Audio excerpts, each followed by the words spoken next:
السلام علیکم پیارے ناظرین کرام۔ لوط علیہ السلام کی قوم پر عذاب کیوں آیا؟ لوط علیہ السلام کی قوم کا عذاب ان کے شدید گناہوں اور نافرمانیوں کی وجہ سے آیا۔ قرآن کریم اور احادیث میں واضح طور پر بیان کیا گیا ہے کہ وہ بدترین اخلاقی بگاڑ خصوصاً ہم جنس پرستی میں مبتلا تھے، جو اس سے پہلے کسی قوم نے نہیں کی تھی۔ قرآنی دلائل: اللہ تعالیٰ فرماتے ہیں، اور ہم نے لوط کو بھیجا جب اس نے اپنی قوم سے کہا، کیا تم ایسا فحش کام کرتے ہو جو تم سے پہلے دنیا میں کسی نے نہیں کیا؟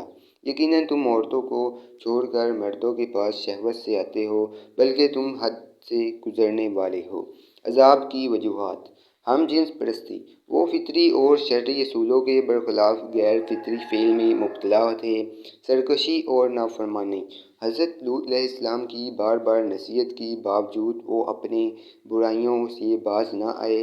مہمانوں کی بے حرمتی: جب فرشتے خوبصورت نوجوانوں کی صورت میں حضرت لوط علیہ السلام کے پاس آئے تو قوم لوط نے ان کے ساتھ بدفعلی کا ارادہ کیا۔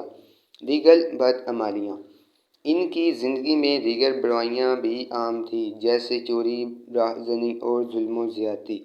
عذاب کی شکل: اللہ نے ان پر شدید عذاب نازل کیا۔ حضرت جبرائیل علیہ السلام نے ان کی بستی کو زمین سے اٹھا کر الٹا دیا، ان پر آسمان سے کنکر برسا دیے گئے، زمین میں زلزلہ آیا اور وہ سب تباہ ہو گئے۔ سبق: قوم لوط کو واقعہ ہمیں سکھاتا ہے کہ اگر کوئی قوم کھلم کھلا گناہوں میں مبتلا ہو اور اللہ کے احکام کو نظر انداز کرے تو اس پر اللہ کا عذاب آ سکتا ہے۔ یہ واقعہ ہدایت اور تنبیہ کے لیے قرآن میں بیان کیا گیا ہے تاکہ لوگ عبرت حاصل کریں۔ ملتے ہیں نیکسٹ ویڈیو میں۔ خدا حافظ۔ اللہ نگہبان۔